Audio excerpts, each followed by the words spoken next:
Hello, my Facebook and YouTube uh, family and friends and associates. I am Dr. Shelley Coleman Glover. I am a board certified gynecologist specializing in wellness, anti aging, minimally invasive surgeries, and bioidentical hormones. I also have a master's in public health and maternal and child health, and I've been coming to you live every Friday at 4 p.m., discussing all things COVID, giving you the information that you need to know as far as what's happened over the last week involving COVID. Uh, and my office is located in Clermont, Florida, which is 20 minutes west of Orlando. And so I try to give information that is going to be,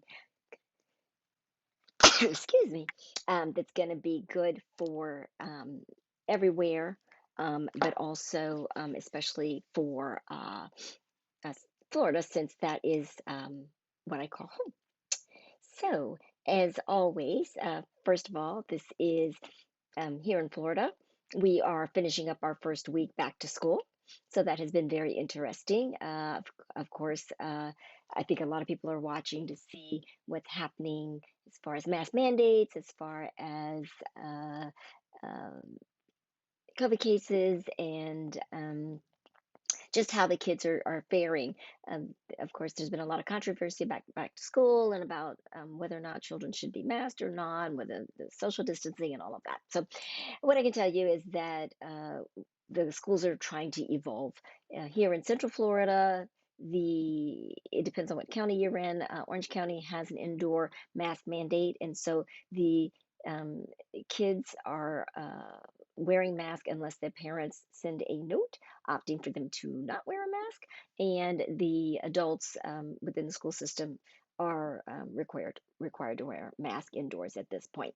Now, what's interesting about Florida is that a lot of our schools are actually indoor outdoor schools, so meaning that the kids walk to and from their classrooms outside because even though we get some rainy weather overall, we don't get the cold temperatures, and so that's how our schools are developed. So it's a little interesting as far as um, mask wearing. So it's kind of on school property versus indoors because they can be outside a lot when they're going between classes. And I can definitely tell you, at least in my daughter's high school, social distancing not happening right now. This is, of course, with COVID last year and half of 2020.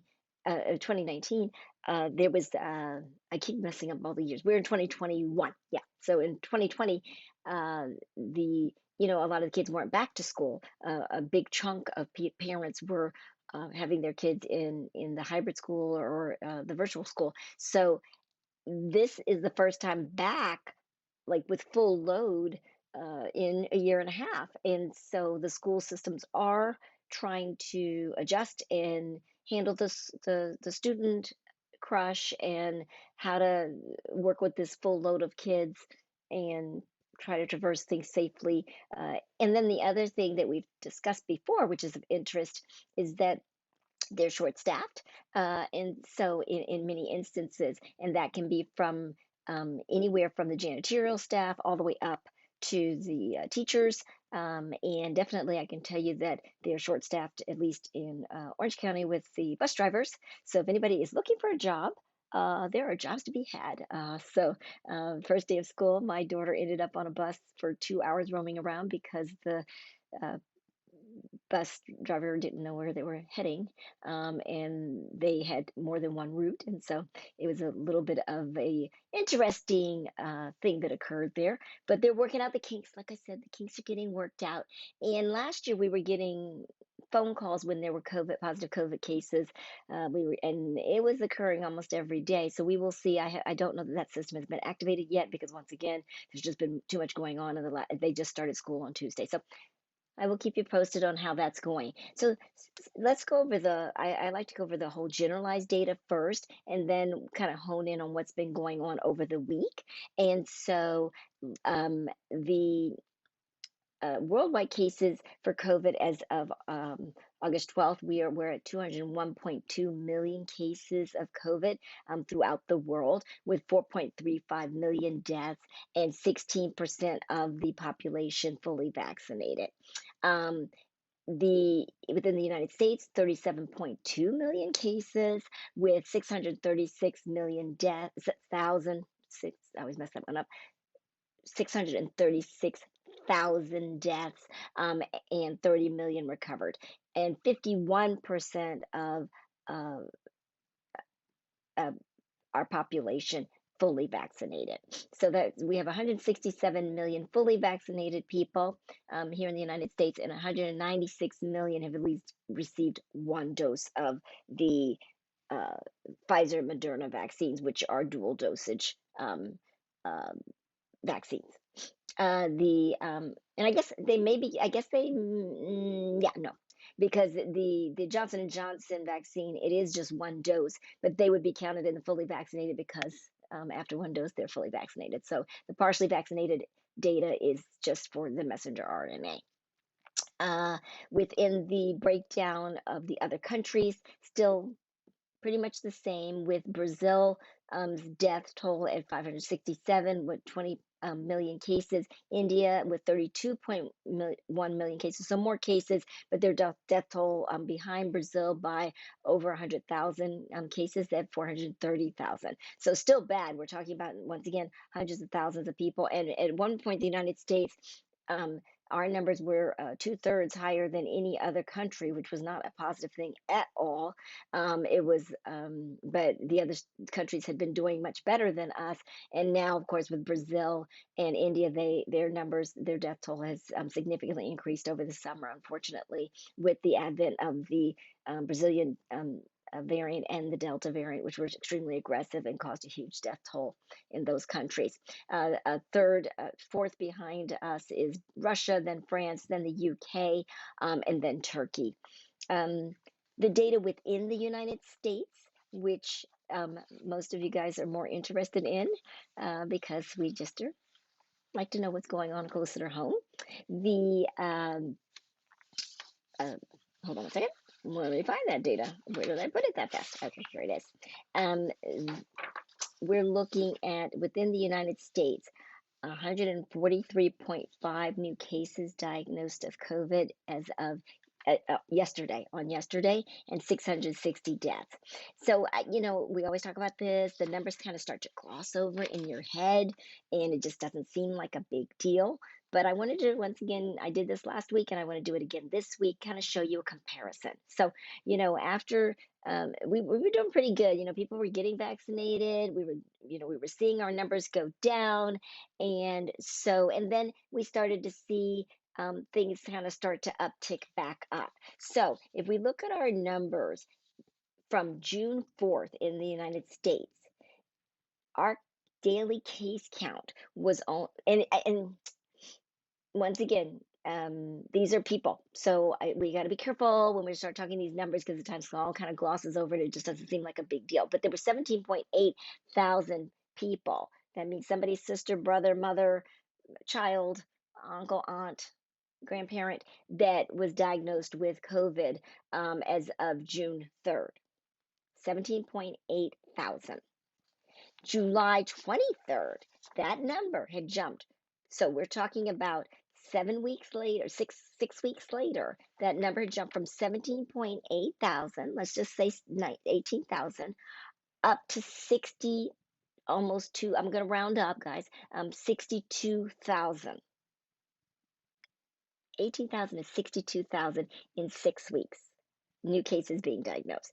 But we are now, fast forward another 3 weeks, and we are at 143,000 cases diagnosed of COVID yesterday. So we have gone up, even in 3 weeks, we have more than doubled. We were at 62,000. So if you double that number, last time I did my math, we're at 124,000 if we doubled it. We aren't at 124,000 new cases diagnosed yesterday. We're at 143,000 cases diagnosed. So, and that's up from 18,000 in June.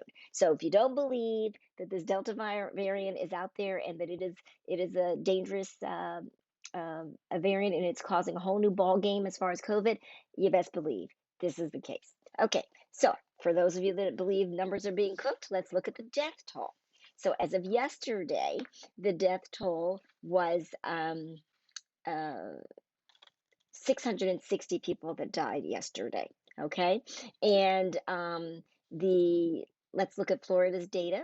Because when you look at the big data, it doesn't the numbers kind of gloss over. So there were our death total was since the beginning of COVID 40.5 thousand people that have died in the state of Florida due to COVID. It was 36.9 thousand on June 4th, and luckily the numbers have not gone up. Well, I mean, it's 38.6 thousand July 3rd, but now it's, like I said, at 40.5. So the good thing is that we've learned a lot about COVID, and so our our our healthcare professionals are able to fight it a little bit better.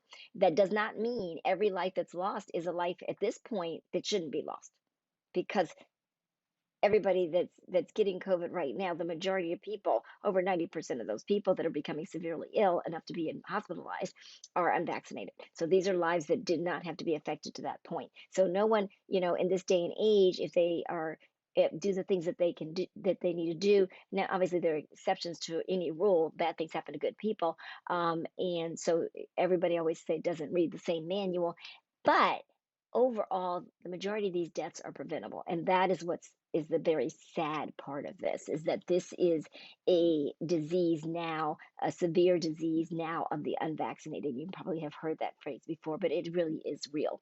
Um, Within Florida, like I said, as of yesterday, 24.9 thousand new cases. And luckily, only 18 people died, and that's 18 too many, but only 18 people died of COVID yesterday. But last week it was 84. So yesterday just happened to be a good day, as far as the death toll. Now let's talk about kids. We're talking about back to school. So what about our kids? Because there's a lot of controversy, of course, because of back to school going around about kids. And so before, it seemed like, with COVID, that we were seeing primarily, obviously, our elderly population, and that was a blessing. We were very happy that our kids seemed to be doing really well as far as not contracting COVID and becoming ill. That is changing now. As of last week, 94,000 children were diagnosed with COVID. And that's 1 in 5 COVID cases now that are being diagnosed are in children. Okay? So just so we're clear, kids are getting COVID. That is year to date. I mean, not year to date. Since the beginning of COVID, we have 4.2 million children that have been diagnosed with COVID. Now, luckily, our children are still faring better than the adults, overall, with as far as dying of COVID. So those children have a 1% risk of being admitted to the hospital at this point. And the death toll in our children is only 0.1%, which is a blessing. But as I said last week, one child dying of COVID is one too many. Children aren't supposed to die of viral diseases. We don't want that to happen. We've worked very hard for these things not to happen. And so, this is it's important. And if it's your child, honey, that's one too many. And that's what you have to realize. These are people. These are not just statistics. These are people. Okay. But they're saying that 11 to 15% of these children are going to have long-term complications, and we're going to see that for years and years to come. These kids are young. So what happens if you get COVID at 8? What happens if you get COVID at 12? What happens if you get COVID at 3? What are going to be the long-term repercussions? There are 1-year-olds, there are babies getting COVID, okay? So this is not just a disease of the elderly anymore.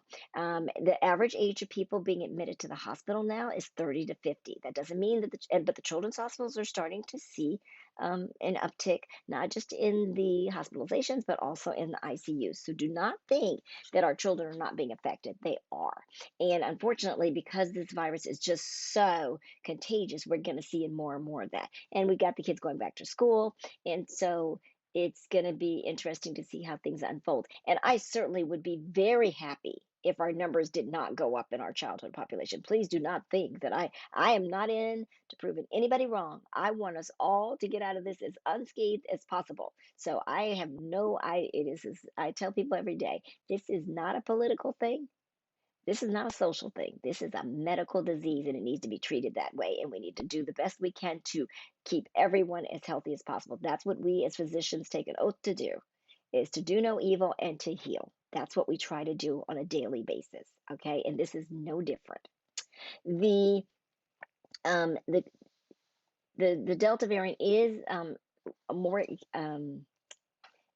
way more infectious than the original COVID. So to put things in perspective, as we've discussed before, with the original COVID, which we thought was horribly infectious, if you guys remember, it was one person. If I had COVID, I would spread it to two, maybe three people. This one, if I get COVID, I'm going to spread it to eight people. And the main reason why is because there's way more viral load in the nose. So if we're dealing with a ton of of COVID particles in your nose, and you're talking, you're breathing, you're sneezing, you're yelling, and it's in your mouth too. Obviously, it all goes in there together. Then you're projecting all this stuff. This stuff is going out into the public, and it's aerosolized, and then someone's just walking by you, and they're picking it up. So remember, like we said, the 6 foot distancing. And the things that were applying to the original COVID are not necessarily the same. We cannot bank on all of those things. And then I had been watching the data for a while, and I thought that this was probably a more so they've been saying all along that it's a more contagious variant. They were thinking that the reason why there were more hospitalizations occurring is because just so many more people, the sheer number of people that were getting it, and so therefore the hospital number was going to go up because of that. But when I was looking at the data just at my local hospitals, I saw that the ICU admissions were so much higher. So that just doesn't go, because even when the numbers were not as high as the second surge, actually, the first surge was higher than the second surge here in Florida. Well, whatever you want to call it, the third for surge. So the surge back in July, our ICU admissions were not high. And so, and it's not that we are better equipped to handle things now than we were before. So I had always been looking at this and thinking that this was probably a more um, uh, uh, severely, a disease that was causing a variant that was causing more severe disease. And now they are actually coming out and saying that they're looking at data from Canada, Singapore, and Scotland, and they're saying, yes, that it does appear that not only is the Delta variant more contagious, but it's also making people sicker. And once again, so this is more contagious than the common cold. So you know how easy it is to catch cold from somebody else? Um, this is actually more contagious. This is contagious like chickenpox. And you know how crazy it is. You got to be really, really careful with chickenpox. That's why you keep your kids away. You keep everybody away that hasn't gotten chickenpox, right? So the only people you allow around people that have chickenpox, what? People that have already been vaccinated or people that have already had chickenpox, right? Now, but yet we think that it's okay for us to be walking around unvaccinated and be around these COVID patients. I mean, people that we don't know whether or not they have COVID or not. So, we got to look back at history. We got to understand. And I always tell people everyone makes mistakes. What drives me batty always is when people don't learn from their mistakes. So that just drives me crazy. So, to look at things, a lot of people once again say, that's just data. You're just talking about stuff. That's fake news. I can tell you, I am a physician. I am a surgeon. I operate at hospitals here in Central Florida. I walk into those hospitals myself. So I'm speaking from real time data. I am not talking about somebody's study that, got broadcast on the news channel, worldwide, blah, blah, blah, blah. I'm talking about what I see, what I know. And I had to first, my surgery case was canceled this week because the hospital that I mainly operate out of, because of 28% of their patient load is COVID. The beds are being utilized for that. The ER is packed with COVID patients. The ICU numbers are up with COVID patients. And so therefore and then the oxygen, there was an issue with actually having enough oxygen to take care of our COVID patients and the other patients in the hospital. So elective cases had to be moved out of the hospital. So luckily, we are able still to operate out of the surgery centers, because with the surgery centers, which are freestanding locales, they do not require an overnight stay because they want to keep the inpatient beds available for COVID patients. So yes, it's real. Yes, it's happening. Yes, people are ill and they are going to the hospital. And yes, over 90% of people that are being admitted to the hospital are unvaccinated. Those are facts. This is not, extrapolation. This is not, oh, I just heard, da, da, da, da. This isn't somebody on Facebook just kind of deciding they're going to pontificate about whatever because they think that they're the latest authority on something. These are real numbers. Okay. So to put things in perspective, because I like to show you guys, I like to show you. So, and I already told you before, so that's one hospital system. There's only three hospital systems here in Central Florida.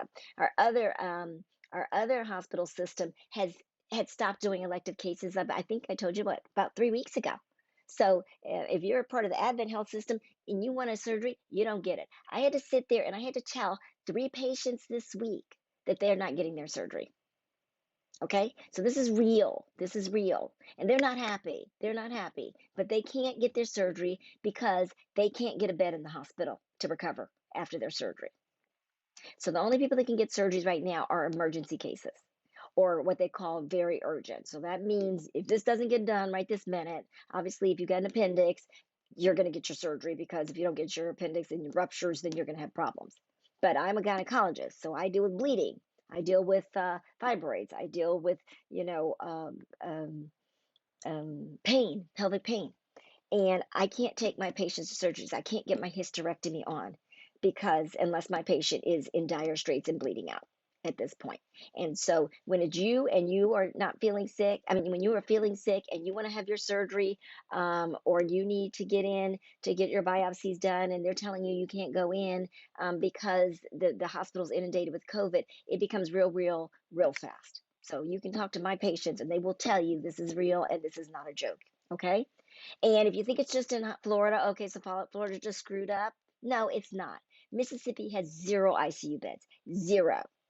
That means that if you are in the state of Mississippi, you live there, or heaven forbid you go visit there, and you get ill, and that's not just with COVID, that's anything that would require an ICU admission. You get in a severe car crash and you need an ICU admission bed. You have a severe stroke and you need an ICU bed. You have a massive heart attack and you need an ICU bed. There's no bed for you. So that means that you are going to be airlifted out of your state to be put into an ICU bed. So do the math. In the state of Florida, there are only 587 ICU beds. Sounds like a lot, right? Well, it's not bad. Doesn't mean that where you're located is where that ICU bed is. And if you think about it, so it's 587. So that is not even, that's less than 600 ICU beds in all of the state of Florida. Do you know how many people we have in our population? Over 20 million people. So 20 million people, less than 600 ICU beds. Arkansas, 2.98 million people or more live in Arkansas, because that data is actually from a couple of years ago. So the census may be even higher. They have 90 ICU beds. So, and that doesn't mean that's in the whole state. So that does not mean, once again, depending on where you are in Arkansas, that does not mean that you're going to walk into that hospital and they're going to have an ICU bed for you. So it is real. People are actually having to be airlifted out to get and taken by ambulance into alternate states or hours away to get to an ICU bed so that they can live. So this is serious stuff. If you look at the numbers in July, so remember in Florida, we've had 3 peaks. So the original peak actually was really not that much of a peak. It's just when COVID first hit. And actually Florida's numbers weren't that bad. We weren't worse than pretty much anybody else with our COVID, so that was, remember, Washington State and New York that were getting hit at the very beginning. They were getting hammered. But the rest of the country was doing pretty well with the original COVID surge. So Florida's peak, the first peak that was ugly, and was our worst peak until now, was mid-July of 2020. So peak at the hospital, at one of our hospitals, well over 400 cases, 33 people in the ICU. Okay. January 1st, second peak, or we'll call it the third peak, I guess, 298 people in the hospital. So not as many as the first peak, but bad, but 16 in the ICU. So half the number of people in the ICU. Why? Because we learned something, right? So we were able to take care of our patients a little bit better, right? That's hopefully what was going on. A month ago, 5 weeks ago, July 5th, in the hospital, this is one hospital system, less than 100, about 80, or so patients in the hospital with COVID. From down from January 298, down from a year ago 433. Okay, so we're looking good, right? We're looking good. This is right around July 4th. So this is right before people are starting to travel and the numbers are starting to go crazy. But we made it through the Memorial Day weekend and things were still pretty good. And it seemed like the vaccines are working, right? And there were only four. How many people? Four people in the ICU, located right here, one of the hospital systems. Okay. Now, fast forward now. So we're talking about basically what, 6 weeks later? We have 663 people in the hospital with COVID. One hospital system, 663 people. So that's worse. That's more than double the number at the worst peak in January. That's more than a third higher than the peak in July. All right. But what's scary is this. Even at the worst, right? So remember, it was 433 people in the hospital in July, mid July. There were only 33, like I said, in the ICU. That number is triple. It's 91 people in the ICU right now. One hospital system, 91 people. That's almost three times higher. 2 point whatever. I didn't do the statistic, but it's over. It's almost three. We're rounding up today. So, that's scary. That's really, really scary. So that's why I tell you that I don't think that it's just that it's more contagious. I think that this is actually a more deadly variant. And so we really need, it's a whole, I was watching something, they said, it's a whole different war. It's a different war. And you got to understand that. So we get sick of COVID, we get sick of hearing about COVID and da da da. And I talk to people all the time, and they're like, I made it a year and a half and now I haven't. What the heck? I'm like, because we're not talking about the original COVID variant. Okay, so your measures worked. You actually were lucky. You got away without getting COVID for a year and a half and you were unvaccinated. But this is a whole different ballgame. This is a whole different war. Pretty much, if you are not vaccinated, you are going to get COVID. It's just a matter of when and how severe your case is going to be. So you got to understand that because people think, well, I'm scared of the vaccine, I'm scared of the long-term effects. So you would rather get COVID and take your risk that you're going to be one of the lucky ones, is what you're saying, because you don't get the choice pretty much of, people are thinking, I get vaccinated or I get to stay normal or maybe I get COVID. No, it's going to be pretty much I get vaccinated or I get COVID. So when you're thinking about whether you want to get that vaccine or not, that's what you need to be thinking about. Which way do you want to play that roulette? Do you want to run the risk that, yeah, okay, maybe there may be some really rare side effect that occurs in a couple of years due to the vaccine that was untoward, which isn't, they've done data from vaccines for years and years and years. I mean, decades. And when they come out with vaccines, that's why they do these trials and they do them for over 2 months. It's because the majority of, like 99.9% of adverse effects are going to occur within the first 6 weeks. That's why they do that. That's why they do the trials to see what's going to fall out of the woodwork. We've also had these vaccines out since December of 2020. Yes. And we are not seeing, yeah, you have a few breakthrough cases. Once again, vaccines aren't 100%. We knew that going in. So yes, are they going to be people that get COVID? Are they going to be people that get that die from COVID that are vaccinated? Of course they are. Nobody said it was 100%, but over 90% of the people in the hospital, over 90% in the ICU, and over 90% of the people going into the morgue are unvaccinated. So you got to think about that. So you know what can happen if you don't. So you have a much higher risk of getting and long COVID, which we talked about before. So you have a much higher risk of having long-term sequelae if you get COVID, even if you get a mild case, than you do of having long-term sequelae from the vaccine.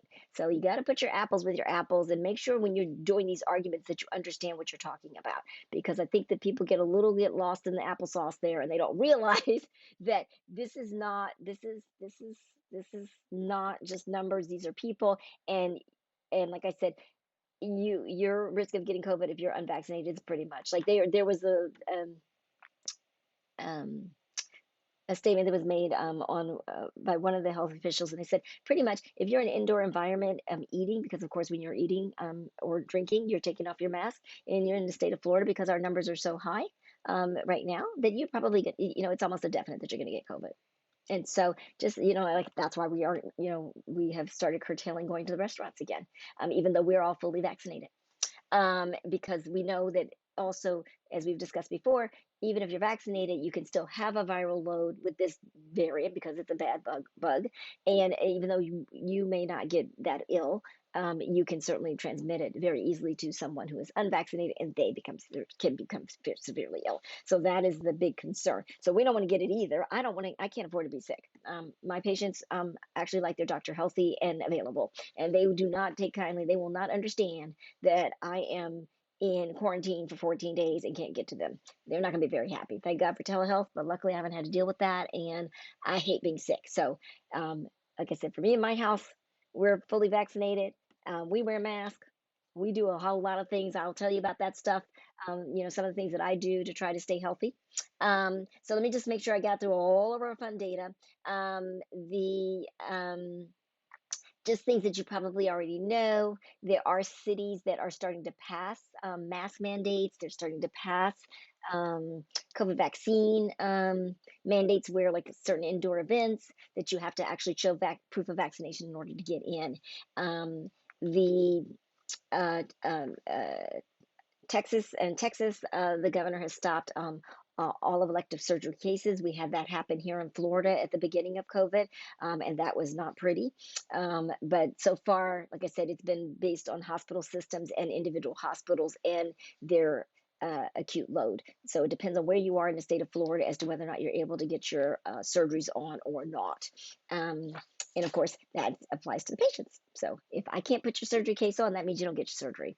The Luckily, we do in our office minimally invasive surgery, so I'm still able to operate within my office. And like I said, right now, I'm able to operate within the surgery centers, but not in the main hospitals at this point, unless it's a dire situation.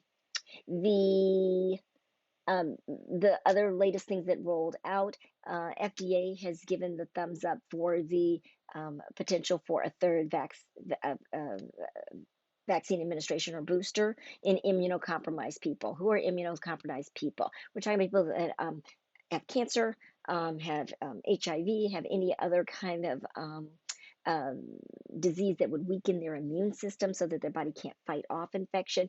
Big one is organ transplant patients. So people that have had kidney transplant or lung transplant, because of course what we have to do in those situations is that we have to stop the body would fight the new organ because it's a foreign thing that's coming into the body. So they are deliberately immunosuppressed to allow the body not to reject the new organ. And they have to stay that way for a long, long time. And they have found that those particular patients, especially, have difficulty with mounting a good immune response to the COVID um, uh, infection after vaccination. So that's who, when it's available. Yeah, would be the people that they would be talking about at this point. And as I say, too, we're trying to get people vaccinated to begin with. So I'm not too excited about worrying about the third vaccine as much as I'm trying to get people vaccinated with the first round, right? But there is a study, just so you know, because a lot of people, once again, get back to these people who are like, oh, well, why get vaccinated? Because I heard that, you can still get COVID. Well, there's actually a study out there that shows that over 40% of the people that are getting COVID, the breakthrough cases with the vaccinated people, 40% of those people are immunocompromised. So that explains what's going on. And they have shown there is a study where normally, remember we had talked about that, like, say for Pfizer, Moderna, it was about 90% or more protection against COVID infection, and that was original COVID, right? Um, um, in normal individuals. Well, in immunocompromised, that number drops down to 59 to 72%. So you can understand that's even that was with the original thing, and now you got this Delta variant coming on top. So that's where the whole idea of the third vaccination is coming in. But it's not going to be for average Joe person, so don't worry about it. Just stay tuned. You just know it's out there if you've heard about it. The um, American College of Obstetricians, Gynecologists, as well as other medical associations have come out. They've always, since early on in the pandemic, recommended that pregnant women get vaccinated. Well, now there's actually been a study that has been released. It shows that there is no increased risk of spontaneous abortion, which was one of the concerns with the vaccines and with pregnant women. And so they are actually now not just suggesting that it be offered, but they are actually saying that yes, if you are pregnant, that you should get vaccinated. And we are seeing pregnant women out, and the reason why is we are seeing that once again, when you're pregnant, your body has to let down some of its immune responses because otherwise you would kill the baby. The baby is a foreign thing inside of you that is not part of you. You may have been part of making that baby, but that baby is an individual that is separate from you. And if your body had its way, it would actually attack and kill that baby. And so your immune system has to naturally tamper down so that doesn't occur. So whenever anything, when you have to tamper down your immune system, then that's going to make you more susceptible once again to all sorts of illnesses. It's the same thing. If you get cancer while you're pregnant. It tends to be more aggressive because your immune system cannot mount that fight against the cancer because it's in a lower suppressive state so that it doesn't attack the baby. So it's very concerning when we're dealing with the cancer in our pregnant patients. And our goal is to, and sometimes we have to deliver the baby early so we can get to the cancer, right? So this is just, it's not just COVID. You got to take these things um, into your thought process. So the recommendation is, and there are unfortunately there are people that have delivered babies, never see their babies, they're in the ICU, and during delivery, of course, and they never get to see the baby, or the baby's taken early, and they're intubated, and they never get to see their child. Just heard of a story locally here where the both parents are dead, newborn baby, no parents. So it's real, it's happening. The uh, oh God, what was I going to tell you? The other thing we talked about a little bit last week, um, when I had Dr. Banyan on, it was that she's a pediatrician and she's also an immunologist, allergist, and she was noting the fact that the mask have we had a marked decrease in the number of respiratory illnesses in children last year because of mask wearing and the fact that a lot of kids were quarantined at home. But we're seeing those numbers start to go up. So remember, that's another thing, is that we're seeing an increase not just in COVID, but also in flu. And it's early in the season. This is still August. And so remember, flu season really doesn't even kick into gear yet. And also in RSV, which can be very deadly in children. So the mask, contrary to what many people say, it's like, oh, masks are bad for kids. Actually, she's seen a significant decrease in the number of asthma attacks, significant decrease in the number of RSV and in influenza. So actually, masks are kind of good for kids. Yeah, maybe they can't see each other's expressions and stuff like that, but they're pretty good. And kids are very resilient, and they're just happy to be back to school. So I think that unfortunately, a lot of times we parents kind of extrapolate our own stuff onto our kids, and the kids are actually quite fine with it. As we mentioned it before, now once again, it depends on the mask you wear. And the one that I always come back to, because I didn't have it last week, so I did pull it out. I come back to these because I talk a lot, and if I have a mask that's the cloth mask, sometimes if you get the wrong one, you're when you're talking, you're sucking in and you feel like you're suffocating. And then obviously the big KN95s are heavier. And so if you're wearing it all day long, it just kind of gets annoying. And so these are just super lightweight. The key thing is to throw them away, even if you just use it a little bit, because especially our females who are vain, if you keep wearing it, you are going to get acne. Because you're putting the oils from your skin and your makeup back onto your face. So try to not get tempted to keep, it's so easy to want to just grab the mask and wear it again, but not a good idea if you want to have good complexion. The other thing that I do, so we still mask all healthcare facilities. The recommendation has always been, so we never did stop masking. So if you come in my office, you're masking, or you don't have to come. And that's, you certainly have your prerogative of not wearing a mask, but not in my office. Also, pet peeve of mine, please, please, please. Over 1,000 viral copies of COVID in your freaking nose. So wearing a mask down here means nothing to me. So get it up over your nose, or don't wear the damn thing at all. Doesn't help if you just have it around your mouth. Yeah, maybe it helps a little bit, but the biggest viral load is here. Cover your nose. Vitamin D. I'm not recommending any particular product, but vitamin D. That's what I do. And You need to be using it. It's not like, oh my God, now I got COVID. Let me start grabbing my vitamin D and pulling it out. You need to be using your vitamin D every day. Um, I am wary to make recommendations, but I will tell you that just base maintenance is usually 2 to 3,000. So most multivitamins only have about four, if you're lucky, 800 international units, and you want to be definitely about the 2,000. If you have any issues with your kidneys, be careful. You can dose much higher, and I do, but I also follow levels in my clients. So I'm not just putting people willy nilly on 5 to 10,000 international units of vitamin D. I make sure I know what's going on with them as I do it. And if you do have kidney issues, you've got to be careful. Um, it is also what we call fat soluble, so it can build up in your system. So you do have to know what your levels are if you are doing high dosages.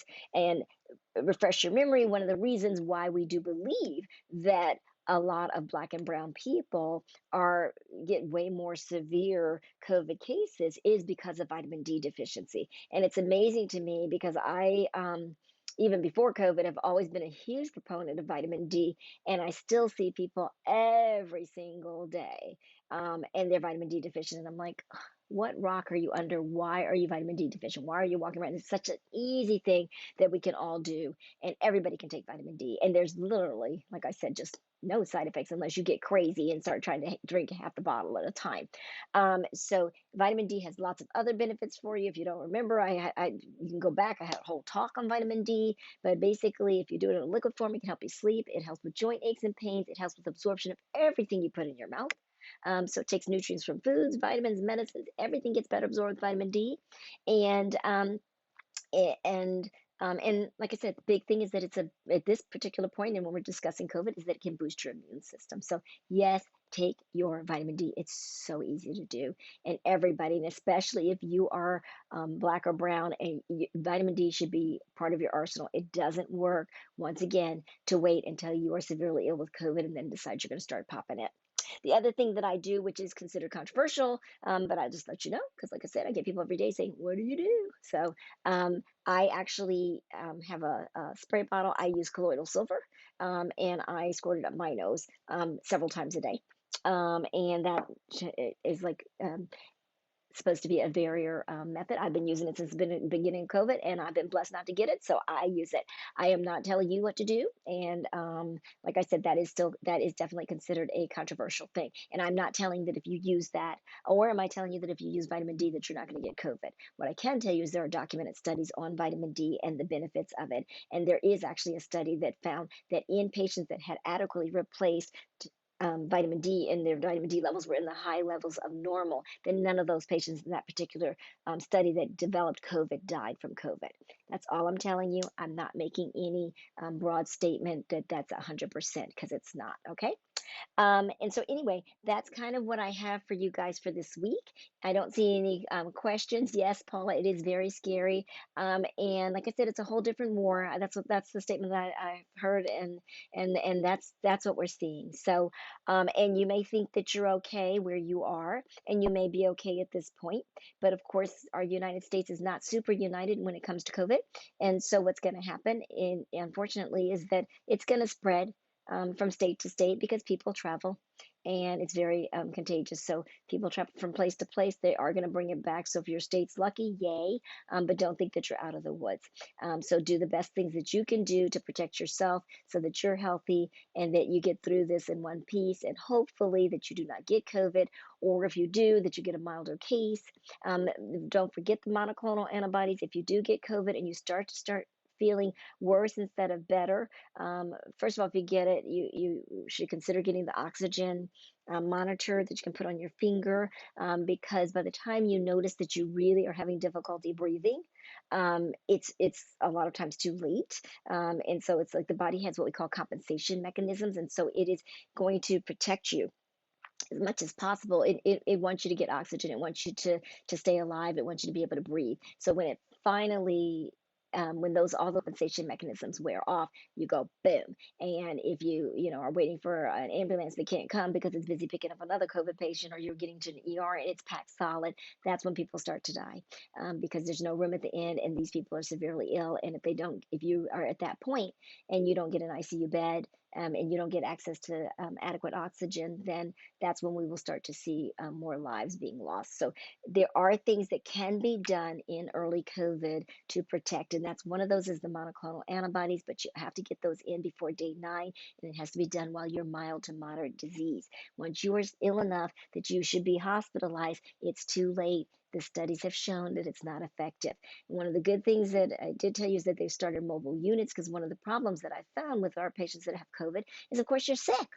By the time you're ready to get the monoclonal antibodies, you're sick. If everybody's at work and you're sick, and I'm telling you, you need to get over to the monoclonal antibody infusion because it's an IV infusion place before 4 p.m., and you don't have a ride and you're sick as a dog, you're not going to get behind the wheel of a car, then sometimes people will miss their window of opportunity. So they do have these mobile units. I don't know how exactly you get to those, but I would recommend that you contact the local health department. And that's, I'm talking about here in Florida. Monoclonal antibodies are available everywhere in the United States that I'm aware of, unless you just have, are in a small town or something like that, and there's just not access. But as far as the mobile units, that is something that is unique to Florida, that just has occurred this week. So when I'm discussing that, I'm discussing right here. So anyway, we are at 4:49, and I try to keep this under an hour. And so I am going to let you guys go. And I will see you next week, Friday at 4. As always, we've got our storm brewing out there, but so far the sun is still shining. So keep our fingers crossed that Florida does okay with our tropical storm. It is hurricane season here, but right now we're going to get out and enjoy the beginning of the weekend, and it may be a little rainy, but hey, it's still the weekend. So as always, stay healthy, stay safe, and I will see you guys next Friday at 4 p.m. Take care.